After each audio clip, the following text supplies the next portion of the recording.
말씀대로 빛 가운데로 행하라. 우리 공과책 78쪽에 있습니다. 이 시간에는 공과 공부로 하나님 말씀을 은혜로 봤는데 78쪽 제목은 빛 가운데로 행하라. 오늘 오후 예배 말씀 요약 보시면 첫째, 사랑으로 행하라. 사랑으로 행하는 법에 대해서 1절에서 7절 말씀, 그 다음에 둘째, 빛의 열매를 맺어라. 8절로 14절인데 어떻게 하면 빛의 열매를 맺는가. 그 다음에 셋째는 지혜로운 자들과 같이 행하라. 지혜로운 자들과 같이 행하라. 15절로 21절 이런 내용으로 은혜 받도록 하겠습니다. 1절, 2절 읽어보세요. 그러므로 사랑을 받은 자녀답게 하나님을 본받는 자가 되고 그리스도께서 우리를 사랑하시어 우리를 위해 자신을 흥미로운 제물과 희생 제물로 하나님께 내어주신 것처럼 너희도 사랑으로 행하여라. 예, 너희도 사랑 가운데 행하여라. 오늘 2절 하반절에 있는데, 그래서 첫째 대지는 사랑으로 행하라. 사랑은 여러 가지가 있습니다. 하나님 사랑, 이웃 사랑, 성도 사랑, 가족 사랑. 그래서 세상에서 제일 많이 사용하는 단어 중에 하나가 사랑이라는 말이라고 합니다. 우리 성도님들도 가정에서 부부가 서로 사랑한다 하고 또 자녀를 사랑하고 사랑이라는 단어를 사용하는 게 좋아요. 그 속으로 사랑하면 되지 않느냐? 근데 그렇지 않습니다. 속에 있는 것이 겉으로 나와서 표현을 해야 저 사람이 나를 사랑하는구나 하는 거를 알지. 속으로. 우리나라 사람들 그런 게 많아요. 남자가 말이야 속으로 사랑하면 되지 뭐 입으로 말해야 되느냐 그런 말 하는데 그렇잖아요. 사랑은 감정의 동물이라고 그럴까? 그래서 표현해주면 감정이 또 감동을 받습니다. 사랑으로 행하라. 특별히 우리는 하나님의 사랑을 받았습니다. 하나님께서 우리에게 어떠한 사랑을 베풀어 주시는가. 우리가 잘 아는 요한복음 3장 16절에 하나님이 세상을 이처럼 사랑하사 독생자를 주셨으니 이는 저를 믿는 자마다 멸망치 않고 영생을 얻게 하려 하심이니라. 하나님이 독생자를 희생해서 우리를 사랑해 최고의 사랑을 우리는 받았습니다.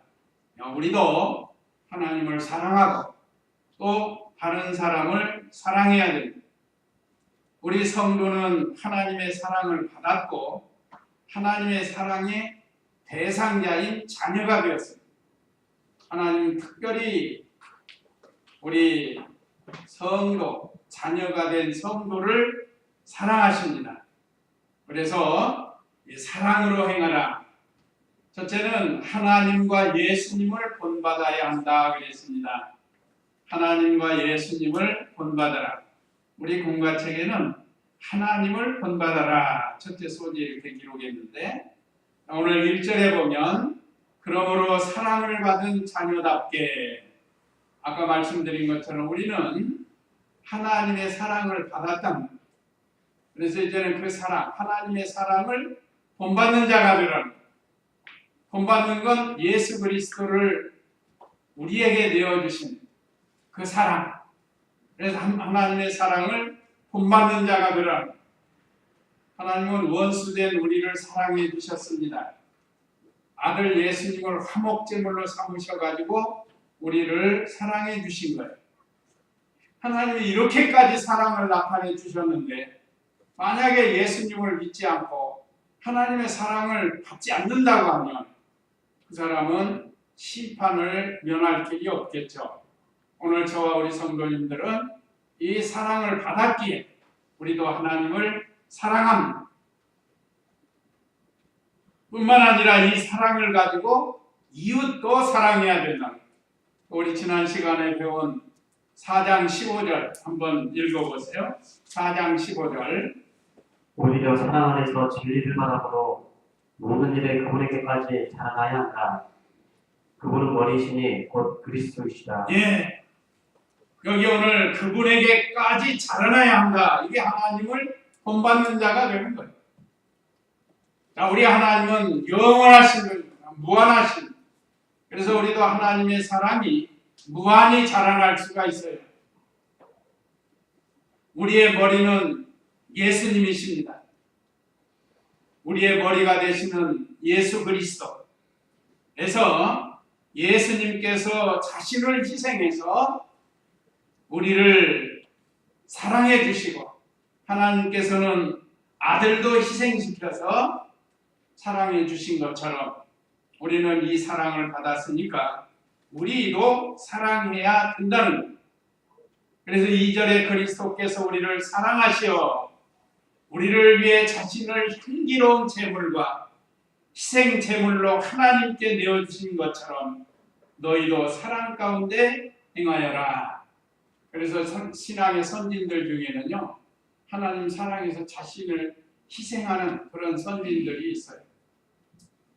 우리나라에도 보면 하나님 사랑해서 하나님의 말씀을 생명 내어놓고 지킨 순교자들이 있지 않아요? 우리도 이와 같은 사랑을 가지고 행하라는 겁니다.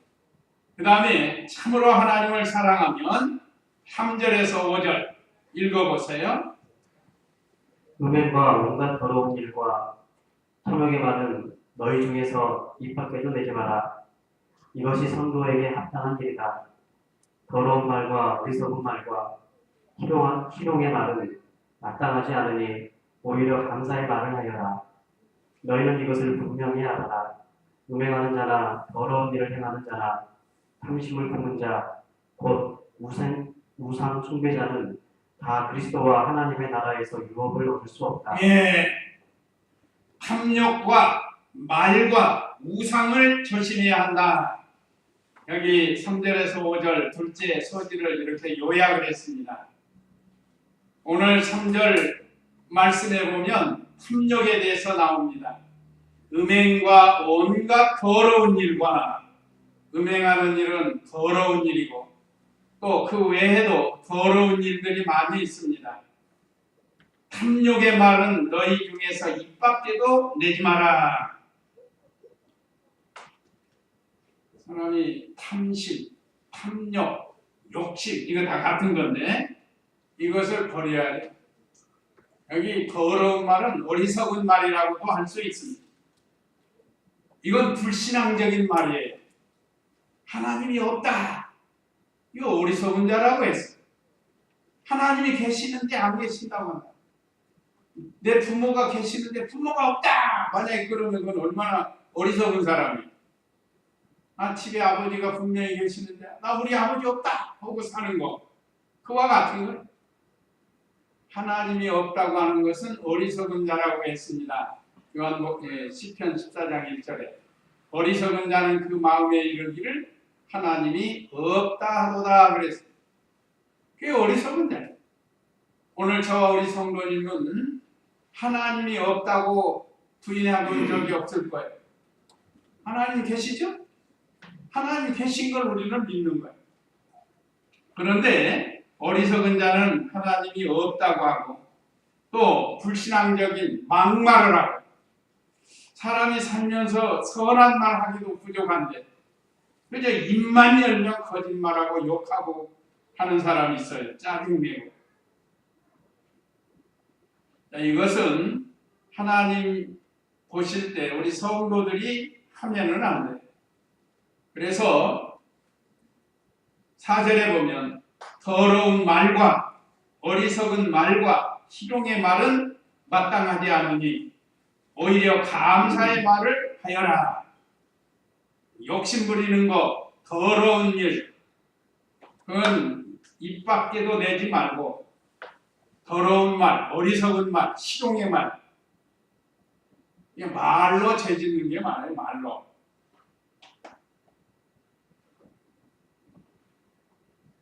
이런 것은 우리 성도는 입 밖으로 내서는 안 된다는 겁니다. 그거 이름도 부르면 안 된다고 그랬어요. 그 이름을 부르면 그만큼 더러워진다.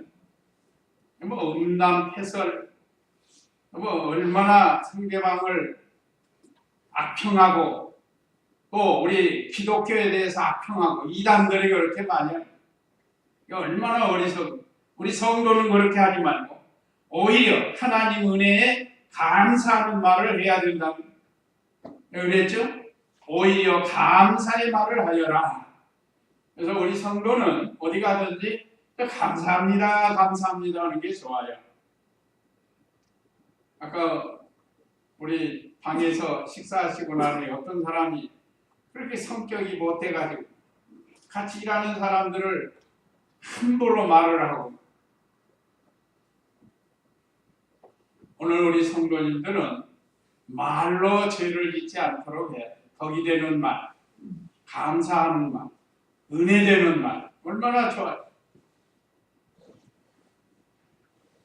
이걸 우리에게 가르쳐 줍니다. 그래서 5절에 너희는 이것을 분명히 알아라. 음행하는 자나 더러운 일을 행하는 자나 탐심을 품은 자, 곧 우상 숭배자는 다 그리스도와 하나님 나라에서 유업을 얻을 수 없다 그랬습니다. 탐심은 곧 우상 숭배라고 골로새 3장 5절에 말씀했고, 완고, 고집도 우상 숭배라고 사무엘상 15장 23절에 말씀했습니다. 이것들이 우상 숭배, 우상하면은 어떤 형체를 만들어 놓고 섬기는 것만 우상이 아니에요. 하나님보다 더 사랑하는 것도 우상 숭배. 가족을 더 사랑하고 자녀를 더 사랑하고 돈을 더 사랑하고, 그래서 그것이 하나님 앞에 우상 숭배가 되는 겁니다. 그래서 음행하는 자나 더러운 자, 탐심하는 자, 이런 사람은 하나님 나라를 유업으로 받을 수 없다고 했습니다. 이런 일을 우리 성도가 행하면 하나님께 징계받고 책망을 받게 된다는 거예요. 그래서 그 밑에 절에 보면 6절, 7절에서 하나님의 진노를 믿어야 한다는 거예요. 하나님이 진노하심을 믿으라는 6절, 7절 읽어보세요. 아무도 헛된 말들로 너희를 섬기지 못하게 하여라. 이것들 때문에 하나님의 진노가 불순종의 아들들에게 임한다. 그러므로 너희는 그들에게 동참하는 자들이 되지 마라. 예. 자, 이렇게 탐욕과 말로 우상을 섬기고 하나님 앞에 범죄하면 하나님이 진노하신다. 여기 진노하신다고 그랬죠? 아무도 헛된 말로 너희를 속이지 못하게 하여라. 헛된 말하는 사람은 이단, 사이비, 이런 사람들은 헛된 말 많이 해요.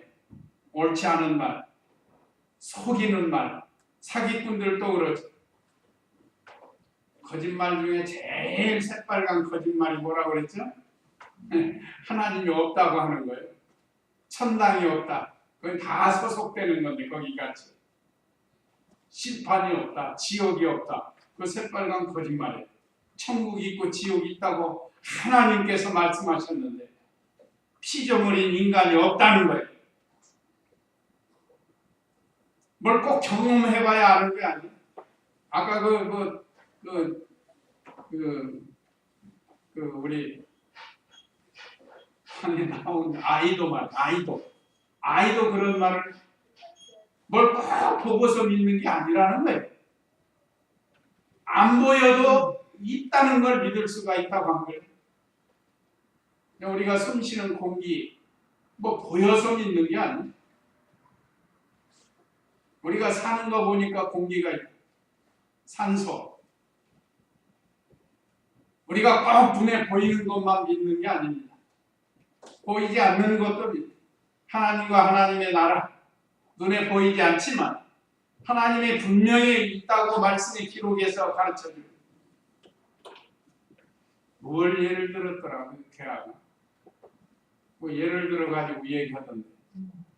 에? 에? 부모가 내전이 안 나왔을 때 그것도 있고, 하여간 이 세상에 보이지 않는 것이 존재한다 이 말이에요. 미국에 안 가봐도 호랑이를 안 보아도 호랑이가 있다. 호랑이 꼭 봐서 믿는 게 아니라는 거예요. 우리가 미국에 안 가봤지만 미국이 있다는 걸 우리가 알 수 있잖아요. 정말로 믿음이 없으면 아무리 뉴스에서 트럼프 미국 워싱턴 얘기해도 안 믿어요. 저 미국 아니라고 할 수 있어요. 근데 믿기 때문에 우리가 믿는 거죠. 우리가 꼭 가보지 않아도, 또 우리가 보지 않아도 우리가 말씀을 통해서 보고 믿을 수 있다는 것. 자, 그런데 우리는 하나님의 나라의 유업을 받을 자격이 있는 그런 성도예요. 그러나 이렇게 잘못된 길을 행하면, 사랑으로 행하지 않고 각종 악을 행하면 하나님의 나라를 유업으로 받지 못하는 거예요. 오히려 뭐가 있다고요? 진노가 있어요. 진노는 심판과 징계. 심판은 믿지 않는 사람들 멸망시키는 거고, 징계는 우리 성도들을 징계시켜서 회개하고 돌아오게 하십니다. 우리는 하나님의 진노가 임하는 줄을 알고, 그럼 징계는 어떻게 나타나는가? 하나님과 멀어져요. 점점 하나님과 멀어지는 거. 기도가 막히고, 기도가 잘 안 된다. 마음에 고통이 들어오고 평안이 없어요. 또 어떤 사람은 사업을 해도 실패가 오고, 가족에도 징계가 오고, 자기 몸에도 징계가 오고.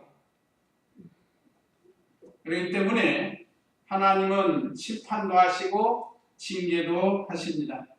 이번에 산기도가 뭐처럼 내가 한번 텐트를 쳐본 거예요. 텐트 쳐보고, 텐트 치고 일하면서 내가 지금 한 달 전부터 많이 아파요. 그동안은 잘 기도를 안 하다가 붙들고 텐트 안에서 여기가 많이 아픕니다. 불쌍히 기도를 했어요. 괜찮아. 하나님 들어주신 거예요. 자, 매번은 다 들어주시는 건 아니지만 간절히 기도하니까 하나님께서 들어주고, 그 다음날 멀쩡해졌어요. 지금 안 아파요. 참 신기한 일이죠. 그러니까 우리가 하나님 앞에 이렇게 간절히 기도하고 하나님의 진노, 심판과 징계를 믿고 이런 잘못된 길 걸어가지 말라는 겁니다. 두 번째, 빛의 열매를 맺으라 했습니다. 8절로 14절인데 8절 읽어보세요. 너희가 전에는 어두움이었으나 이제는 주님 안에서 빛이다. 빛의 자녀들답게 행하여라. 빛의 열매는 모든 선함과 의로움과 진실함에 있다. 예. 그 7절에 보면 그러므로 너희는 그들에게 동참하는 자들이 되지 말라는 것은 그 윗절에서 말하는 온갖 더러운 탐욕의 말, 더러운 일, 우상 숭배 이런 것에 동참하는 자들이 되지 말라는 거 말씀하셨습니다. 그 다음에 8절에서 9절은 선함과 의로움과 진실함의 열매를 맺는 것이 빛의 열매라는 거예요. 자, 너희가 전에는 어둠이었으나 예수님 믿기 전에는 다 우리가 어둠의 자식이었죠. 예수님 믿기 전에는 우리가 다 어둠이라는 죄를 가르칩니다. 죄악 속에서 살았던 우리예요. 여기 죄는 하나님 말씀에 어긋나는 게 죄예요. 이거 특별히 여기 오늘 본문은 예수 믿기 전에 너희는 다 어두움에 있었다는 거예요. 예수님 믿지 않는 사람은 다 어둠의 자식들이라.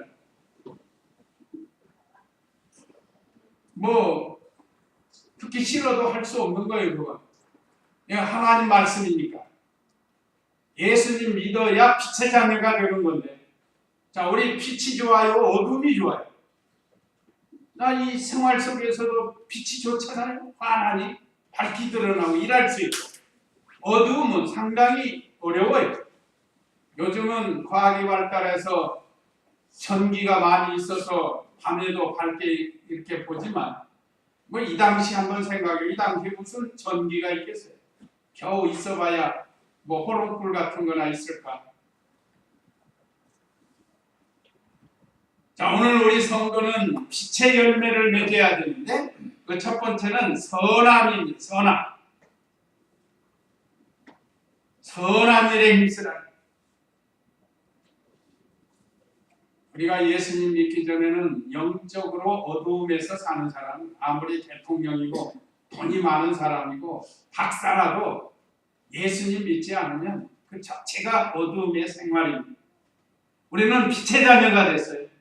그래서 이제는 빛의 열매를 맺어야 되는데 그 첫 번째가 선한. 선한 건 하나님의 말씀이 선합니다. 선함의 열매.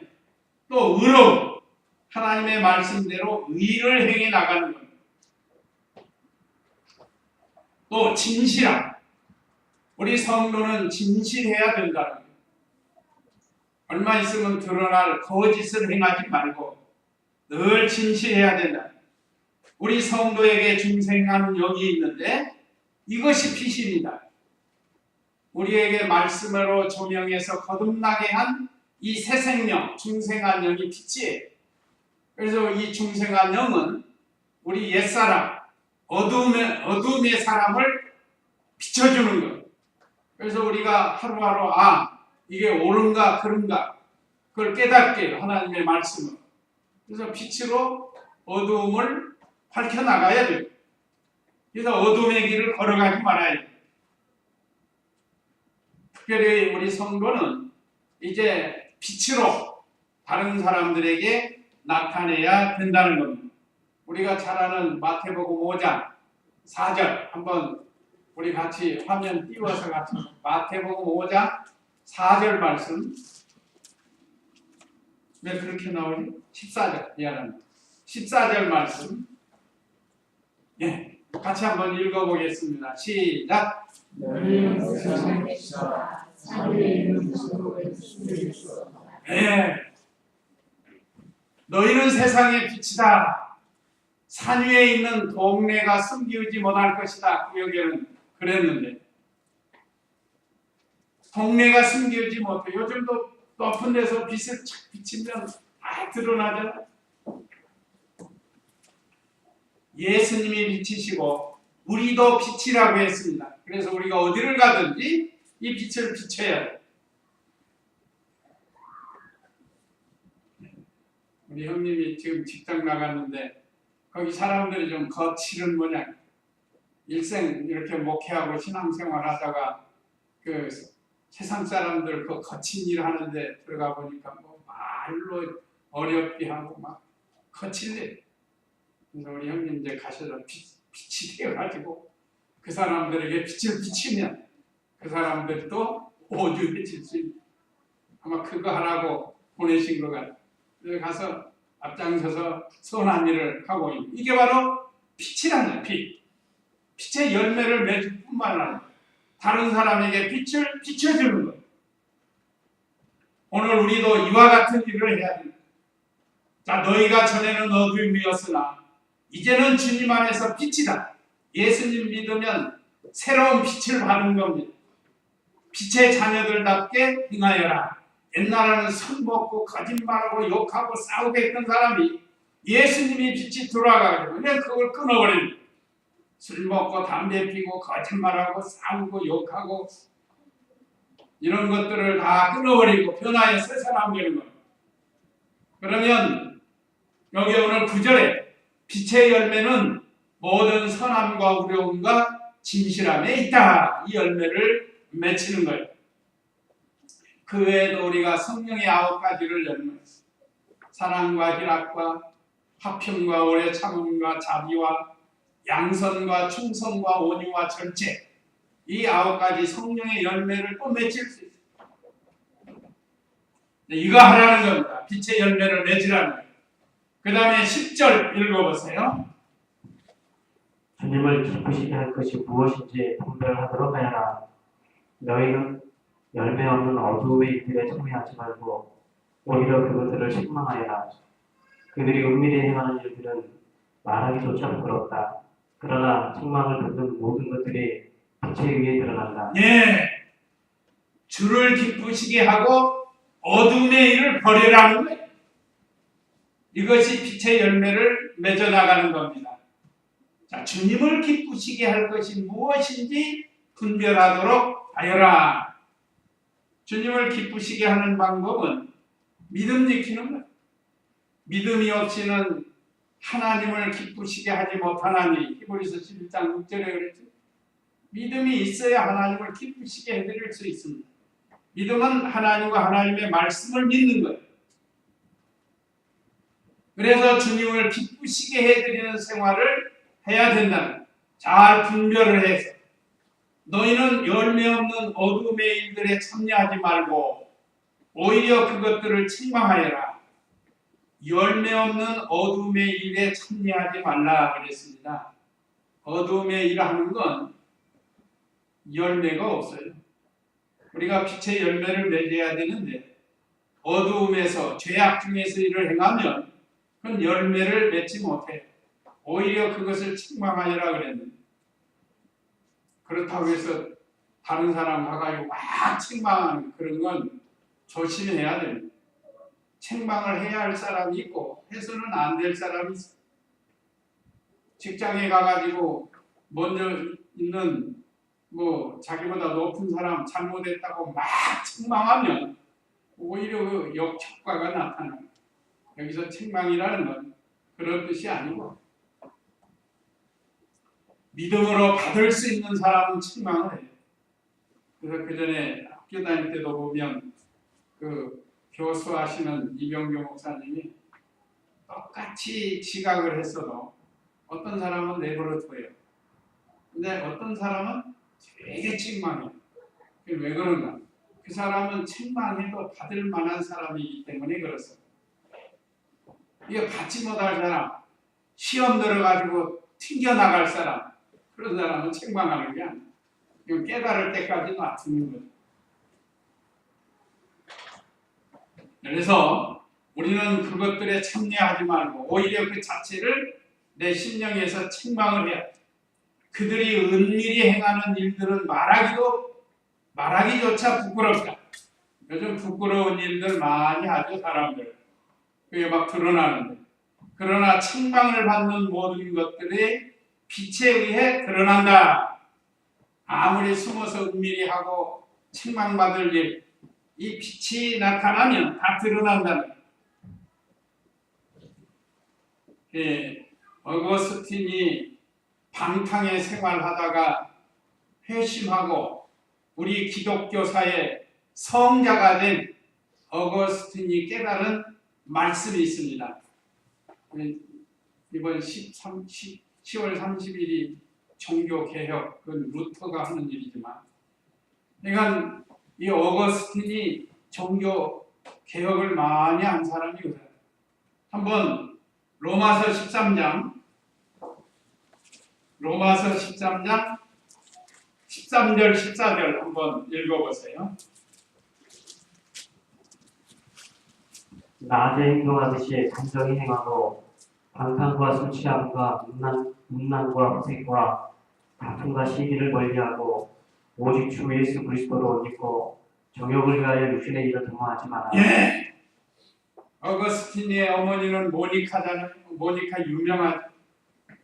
그 모니카가 아들을 위해서 기도 많이 했어요. 눈물을 흘리면서. 그 담임 목사가 암브로시우스 목사님입니다. 그렇게 기도를 오랫동안 해도 돌아오지 않는 거예요. 내가 하루는 목사님께 상담을 했대요. 이렇게 하나님께 간절히 진실하게 기도했는데 왜 우리 아들이 돌아오지 않는지 모르겠습니다.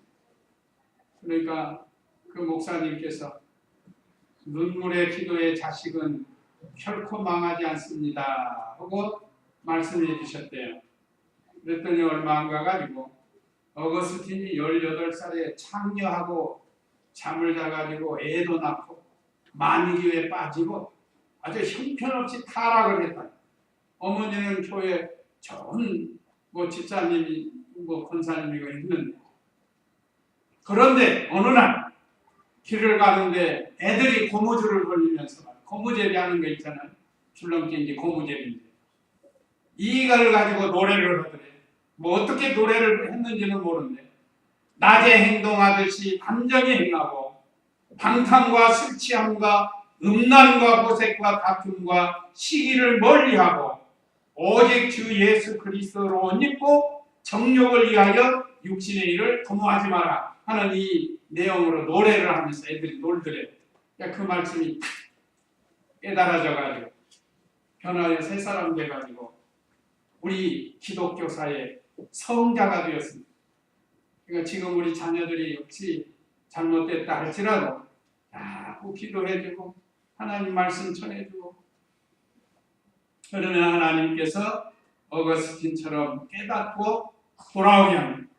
이게 어거스틴의 회심의 말씀이에요. 하나님이 되게 해주셔야 됩니다. 그래서 우리는 오늘 주신 이 말씀처럼 참 이 낮에와 같이 단정히 행하고 언제나 하나님 앞에서 생활을 해야 된다. 부끄러운 일 하지 마. 말이나 행동에서 부끄러운 일 하지 않도록 하라는 겁니다. 이건 반드시 하나님 앞에 책망을 받는다. 14절 읽어보세요. 무엇이든지 드러나게 하는 것은 빛이기 때문이다. 그러므로 말씀하시기를 자는 자에 깨어서 죽은 자들로부터 일어나라. 주께서 너를 비추실 것이다 라고 하였다. 예, 죽은 자들 가운데서 깨어 일어나라 라고 말씀했습니다. 이것이 빛의 열매를 맺을 수 있는 길이죠. 죽은 자들. 자, 오늘 14절 다시 무엇이든지 드러나게 하는 것은 빛이기 때문이다. 그러므로 말씀하시기를 자는 자여 깨어서 죽은 자들로부터 일어나라. 주께서 너를 비추실 것이다 라고 하였다. 여기서 잠자는 건 예수님 믿은 성도가 심령이 잠자는 것, 깨어나야 됩니다.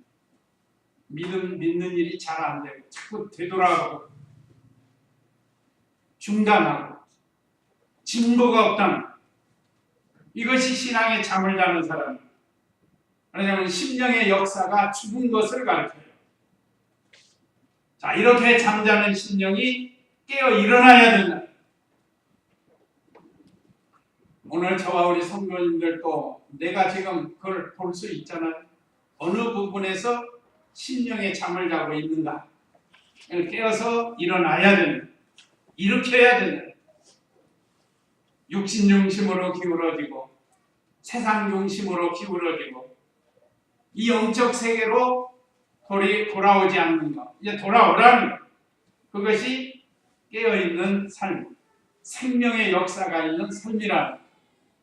예를 들면 우리가 잘 아는 물고기는 썩은 물에서 살지 못합니다. 그래서 물고기들이 새물이 내려오면 그 새물 따라서 올라가요. 살아있기 때문에 올라가요. 죽은 물고기는 썩은 물 속에서 붕붕 떠가지고 또 내려가요. 그러니까 우리의 신앙, 심령 상태가 죽은 자 같이 되지 말고 깨어 일어나는 하나님의 말씀을 듣고 깨어 일어나서 새 힘을 얻어가지고 새물을 찾아서 올라가는 산 물고기와 같은 생활을 해라는 겁니다. 그 다음에 15절로 21절은 지혜로운 자들과 같이 행하라 라고 말씀했습니다. 15절 읽어보세요. 그러므로 너희는 어떻게 행할지 주의 깊게 살펴 어리석은 자들과 같이 하지 말고 지혜로운 자들과 같이 하여라. 세월을 아껴라. 때가 악하기 때문이다. 그러므로 지각 없는 자가 되지 말고 오히려 주님의 뜻이 무엇인지 분별하도록 하여라. 지혜로운 자들과 같이 행하라. 세 번째 대지인데 오늘 여기 15절 하반절에 그랬죠? 지혜로운 자들과 같이 하여라 그랬습니다. 그러므로 너희는 어떻게 행할지 주의 깊게 살펴. 한번 좀 살펴봐요. 지금 내 신앙 상태가 어떤가. 한번 살펴보라는. 그래서 어리석은 자들과 같이 하지 말고 지금 내가 믿는 일이 어리석은 자리에 있으면 그렇게 하지 말라는 거고 지혜로운 자들 같이 하리라 그랬습니다. 그리고 세월을 아껴라. 때가 악하기 때문이다 그랬습니다. 말세가 되면 더욱 악해집니다. 지금 많이 악해졌어 세상이. 이게 말세의 징조예요. 자, 이 악한 세상에서 우리 성도가 세월을 잘 아껴서 그 시간에 믿는 일을 잘 하도록 하라는 겁니다. 이런 사람이 지혜로운 사람이에요. 지혜는 하나님의 지혜, 말씀과 성령의 감동으로 얻은 영적 지혜입니다. 하나님 말씀 잘 깨닫는 것도 지혜예요. 그리고 깨달은 걸로 멈춘 게 아니고 그대로 순종하는 것. 이것이 지혜로운 사람입니다. 지식은 배워 아는 것이에요. 우리가 성경 지식이 있어야 돼요. 특별히 우리는 성경을 많이 강의해서 성경 지식을 쌓는 겁니다. 성경 지식이 있어야 지혜로운 성도가 되는 거예요. 뭐 알아야 면장한다는 말이 있죠. 우리가 성경을 많이 알면 지혜로운 성도가 된다는 겁니다. 그래서 세월을 아껴서 주의 뜻을 분별하라는 겁니다. 17절에 그러므로 지각 없는 자가 되지 말고 오히려 주님의 뜻이 무엇인지 분별하도록 하여라. 하나님의 뜻을 바로 찾아서 행하라는 거죠. 하나님 뜻 찾지 못하면 죄가 죄인 줄을 몰라요. 무엇이 옳은지 무엇이 그른지 알 수가 없습니다. 그러나 우리 성도님들은 이 하나님의 뜻은 말씀에 있으니까 말씀으로 하나님의 뜻을 잘 찾아서 세월을 낭비하지 말고 세월을 잘 아껴서 믿는 일 하라. 그래서 그 길로 걸어가면 지혜로운 사람이 되고 세월을 아끼는 사람이 됩니다. 18절 읽어보세요. 또 너희는 술에 취하지 마라. 그것은 방탕한 것이니 도리어 너희는 성령으로 충만하게 되어라. 네, 술 취하거나 방탕하지 말라는 것. 또 너희는 술에 취하지 마라. 그것은 방탕한 것이니 어거스틴도 술 취하고 방탕한 생활을 하다가 하나님의 말씀으로 새로워졌는데 전에는 혹시 그랬다 할지라도 우리는 이제는 그러지 말라는 것. 여기 술뿐만 아니라 세상에 취하는 것도 술 취하는 것과 같아요.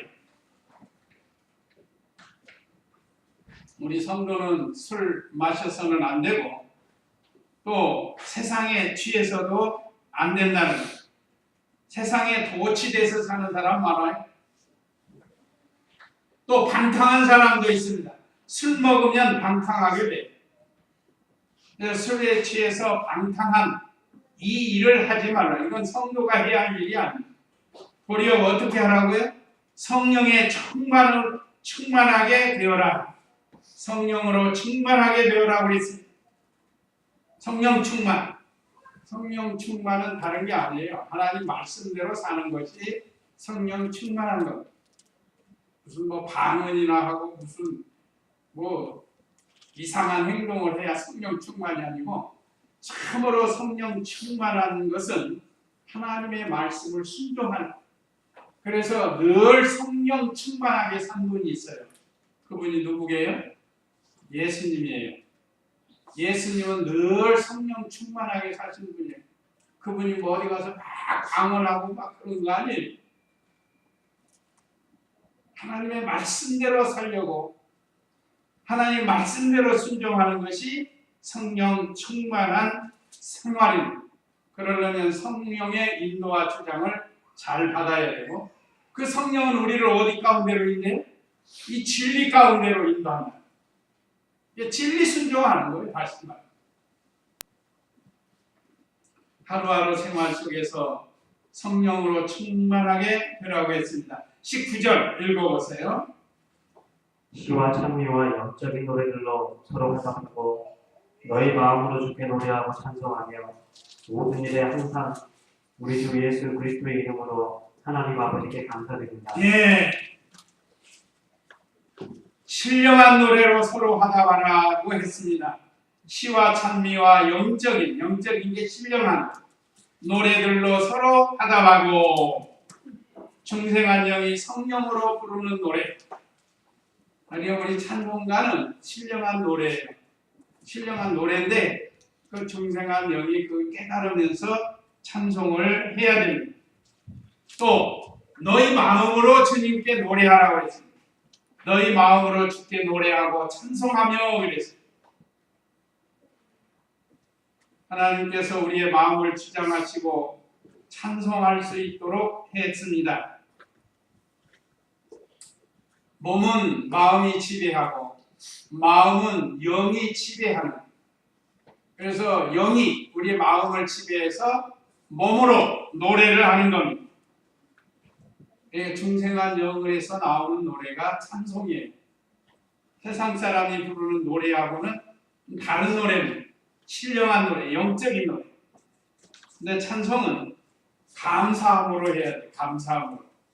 두 번째는 회개함으로 해야 됩니다. 회개. 내가 찬송가대로 하지 못해서 회개합니다. 그리고 찬송하는. 또 하나는 소원. 그렇게 되기를 원합니다 하고 찬송을 하는 거예요. 찬송할 때 참 이렇게 우리가 영으로 마음으로 찬송을 하되 감사함으로 하고 그렇게 하지 못한 거 회개하면서 하고 그 다음에 그렇게 되기를 원합니다 소원하면서 우리가 찬송을 하는 겁니다. 찬송 많이 하세요. 어디 가든지 찬송 많이 이렇게 하시면 참 우리의 마음이 기쁘고 즐겁습니다. 20절에는 모든 일에 예수님 이름으로 감사하라 그랬습니다. 20절에 보면 모든 일에 항상 우리 주 예수 그리스도의 이름으로 하나님 아버지께 감사드린다. 참 성도 늘 감사하면서 사는 거예요. 우리 교단에 여러 목사님이 계시는데 그 중에 감사합니다 하는 분이 인천 성광대 김영길 목사님. 저도 그거 배워서 감사합니다. 참 지금까지 보호해 주시고 인도해 주시고 현재 이렇게 하나님 섬기며 살 수 있는 것 우리는 감사해. 이것이 뭐예요? 범사에 감사하라. 범사에 감사하라. 항상 기뻐하고 쉬지 말고 기도하고 범사에 감사하라. 좋을 때뿐만 아니라 안 좋을 때도 감사하라. 그래서 우리 성도가 서로 감사하는 생활을 해야 되는 거예요. 그 다음 마지막 21절 읽어보세요. 그리스도를 경외하는 가운데 서로 복종하여라. 예, 그리스도를 경외하며 피차 복종하는 거예요. 네, 피차 복종은 서로 섬겨주는 거예요. 그동안 우리 충만동 교회가 서로 복종하고 섬김으로 우리가 여기까지 이렇게 왔는데 언제나 그리스도를 경외하는 마음으로 서로 복종하고 섬기고 사랑하고 하는 아름다운 교회, 지혜로운 자들과 같이 행하는 그런 우리가 되어야 되겠습니다. 네, 이제 이 말씀 기억하시고 우리 다 같이 잠시 기도하시겠습니다.